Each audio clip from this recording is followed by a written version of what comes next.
یہ امریکہ کا دہشت گرد بچہ ہے بالکل ایسا ہے، اسرائیل. بالکل ایسا ہے۔ لیکن امریکہ تو چاہتا ہے کہ امن ہو، لیکن یہ کیسا ہے امن کہ وہ اسرائیل کو پہلے دہشت گرد اسٹیٹ بنا کے تمام خطے میں دہشت گردی پھیلا رہا ہے. تو یہ تو برعکس ہوا بالکل اپنے میں نے آئیڈیالوجی آپ کا. ہی سے سنا ہے کہ امریکہ امن چاہتا ہے۔ نہیں، ہم تو یہی سنتے آ رہے ہیں کہ یہ بتاتا ہے وہ کہ میں پوری دنیا میں نہیں، امن کا ہمیں دائی ہوں. میں ماننا امن تو نہیں چاہتا چاہیے۔ ہوں، جیسے کہ ڈونلڈ ٹرمپ نے آتے ہی کہا کہ میں جنگ بندی کروا دوں گا، اب جنگ نہیں ہوگی پوری دنیا میں. ہاں نہیں وہ تو جو مرضی کہیں، لیکن ہم تو جانتے ہیں نا، ہم نے تو پاکستان میں بھی دیکھا ہے ان کی جنگوں، جو افغانستان میں انہوں نے ہمیں استعمال کیا، 2 بار استعمال کیا، وہ کون سا من تھا، کون سی ترقی تھی؟ ہمارے اینڈ میں جا کے ہسپتالوں میں بم پھٹے، اسکولوں میں بچوں کا قتل عام ہوا، اسی ساری امریکی پالیسی کا نتیجہ تھے۔ ڈرون سٹرائکس ہوئیں، کتنی زیادہ ہوئیں۔ اس کے بعد آپ سوچیں، جو ملک 90 سے زیادہ ممالک کے اندر رجیم چینج کرتا ہے، 90 سے زیادہ ممالک میں اس نے رجیم چینج آپریشنز کی، وہ کون سا امن چاہتا ہے؟ گوتمالا ایک ملک تھا، اس میں رجیم چینج کر کے وہ ایک حکومت تھی جیکب آربینز کی، یہ 1954 کی بات، اس کا حکومت کا تختہ الٹا دیا، کیونکہ وہ کہہ رہا تھا کہ جو کھیت ہیں جس میں کئی طرح کے پھل اگتے تھے، وہ ہم امریکی کمپنیوں سے چھین رہے ہیں، اس کا تختہ الٹ دیا۔ اس کے بعد 40 سال وہاں پہ سول وار رہی، خانہ جنگی ہو گئی۔ اسی طرح کیوبا ایک ملک ہے جس کے اوپر انہوں نے پابندیاں لگائی ہوئی ہیں پچھلے 60 سالوں سے، وہ اس کی بھی یہی وجہ ہے کہ کیوبا کہتا ہے ہم نے آزاد ہونا ہے، ہم نے امریکی کمپنیوں کے تسلط میں نہیں زندہ رہنا۔ وینیزویلا ایک ملک ہے، اس کے اوپر پابندیاں لگائی ہوئی ہیں۔ اس وقت بھی 60 سے 70 ملکوں کے اوپر پابندیاں ہیں، اقتصادی پابندیاں۔ چین جہاں جاتا ہے بزنس کرنے، اس کے خلاف پورا وہاں پہ پراکسیز شروع ہو جاتی ہیں، اسلحہ دینا شروع کر دیتے ہیں۔ پھر جن ملکوں کے میں نے نام لیے جہاں پہ اس نے ڈائریکٹ بمباری کی ہے، یہ تو ابھی ہمیں نظر آ رہا ہے مڈل ایسٹ میں جو کچھ ہو رہا ہے۔ ویتنام میں کیا کیا تھا؟ ویتنام میں 20 سے 30 لاکھ لوگوں کو ذبح کیا تھا امریکہ نے۔ جو پوری ویتنام وار ہے وہ کیا ہے؟ اس کے اوپر بمباری کی، پورے گاؤں اڑا دیے۔ یہی کوریا میں کیا۔ ہم کہتے ہیں شمالی کوریا جو ہے وہ بہت عجیب و غریب ریاست ہے، سیکیورٹی اسٹیٹ ہے۔ سیکیورٹی اسٹیٹ ویسے تو نہیں، ان کا دل تو نہیں تھا سیکیورٹی اسٹیٹ بننے کا۔ جمہوریت کو وہاں روکنے کے لیے امریکہ گیا، اور امریکہ نے جو بمباری کی، جس میں انہوں نے کیمیکل ہتھیار بھی استعمال کیے کوریا پہ، اس میں بھی 30 سے 40 لاکھ لوگ مرے۔ وہ چھوٹا سا ملک ہے، ہر گھر کے اندر لاش تھی۔ یہ جو غزہ میں ہوا ہے، اسی طرح کا معاملہ کوریا میں کیا تھا، وہ امریکہ نے خود کیا تھا۔ وہ تاریخ جو ہے وہ اس کے اوپر بھی کوئی نہیں لکھتا، کوئی نہیں۔ بس برے جو لگتے ہیں وہ ہوتا ہے جی قذافی بہت برا تھا، یا خمینی جو ہے وہ بہت ظالم تھا، یا کوئی اور شخص کے آپ نام لے کے کریں۔ جو ان لوگوں نے پورے معاشرے تباہ کیے ہیں، لوگوں سے ان کے خواب چھینے ہیں، اس سب کے بعد اگر لوگوں کو لگتا ہے کہ امریکہ امن پسند ہے، تو پھر میرے خیال ہم تو ان کے پروپیگنڈا کا شکار ہو گئے ہیں۔ اب تو ٹی وی پہ بچوں کو مار رہے ہیں، یعنی آپ کو نظر آ رہا ہے نا غزہ میں کیا ہو رہا ہے، نسل کشی ہو رہی ہے۔ اس کے پیچھے اسلحہ بھی انہیں دے رہے ہیں امریکہ اسرائیل کو، اور ان کو یعنی مالی امداد بھی دے رہا ہے۔ 70-80 بلین ڈالر انہوں نے چند مہینے پہلے ان کو دیے۔ یہ انہوں نے شاباش کہی ہے کہ آپ بچوں کو مزید ماریں، اور کہا ہے کہ کوئی ملک اگر بڑی پاور اسرائیل کو روکنے کی کوشش کرے گی تو امریکہ جنگ میں انوالو ہو جائے گا۔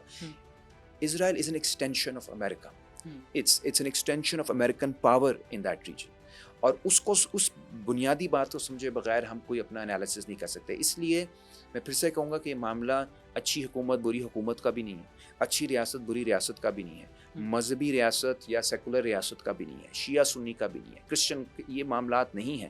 ایشو یہ ہے انہیں کوئی ریاست نہیں چاہیے، انہیں کوئی ریاست چاہیے ہی نہیں۔ ان کو چاہیے کہ جس طرح شام کی جو حالت ہے، جو تباہ ہو گیا، ان کی ملٹری تباہ ہو گئی، ان کا انفراسٹرکچر تباہ ہو گیا، جو تیل والی جگہ ہے وہاں پہ انہوں نے کردوں کو بٹھا کے اور امریکی فوجی بٹھا دی ہیں، وہ تیل وہاں سے لے رہے ہیں۔ 1-2 اور منرل ریسورسز کی جگہوں پہ انہوں نے اپنی کمپنیاں بٹھا دی ہیں۔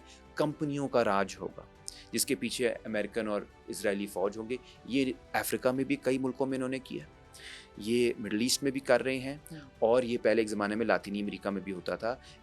Western companies backed by western militaries including Israel, یہ فیوچر وہ ہمیں دینا چاہ رہے ہیں اور ریاستوں کو ختم کرنا چاہ رہے ہیں۔ اچھا عمار بھی، جیسے آپ نے بتایا کہ بہت سارے ممالک میں انہوں نے اس کو تباہ کیا ہے، تو کیا ایران کے پاس اتنی طاقت ہے کہ وہ ریٹیلیشن کر سکے گا اسرائیل کے خلاف، کیونکہ امریکہ اس کے پیچھے ہے؟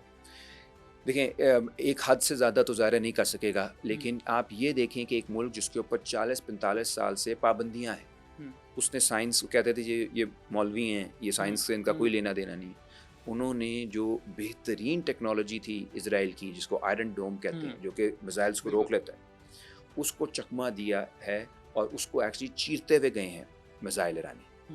یہ بڑی بات ہے. ایک بانی کئی بار گئے ہیں اور جس دن جب وہ گرتے ہیں تو پوری دنیا میں جشن لوگ مناتے ہیں.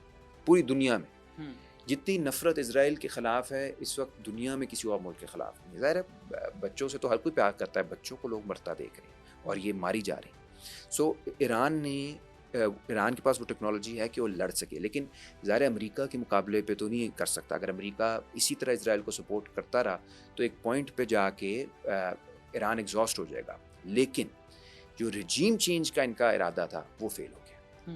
ان کا خیال تھا کہ دوسرے دن ہی لوگ اٹھ کھڑے ہوں گے اور اس کا تختہ الٹا دیں گے حکومت کا. ٹھیک ہے, کیونکہ پہلے کچھ تحریکیں چل بھی رہی تھی, 2-4 ماہ پہلے بھی وہ خواتین کے لیے ایک تحریک چلی تھی.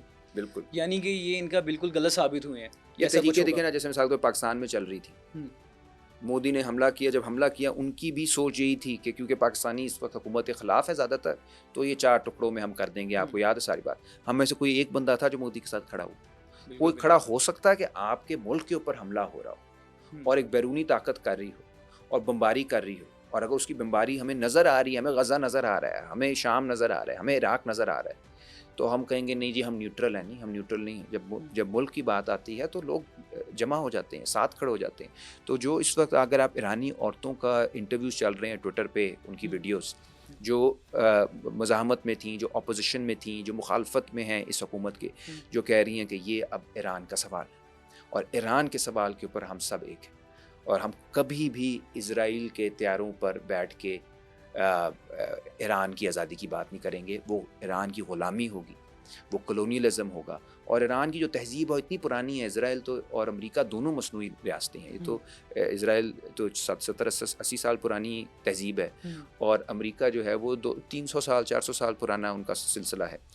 ایران تو بہت قدیم ہے, تو وہ پوری تہذیب کو تباہ کرنے کی کوشش ہے. تو اس تہذیب کے رکھوالے ہوں گے اگر یہ رجیم چینج نہ ہوا. ٹھیک, اگر رجیم چینج آپریشن ناکام ہو گیا تو چاہے جتنا مرضی نقصان ہو جائے ایران کا, ایران کی جیت ہوگی.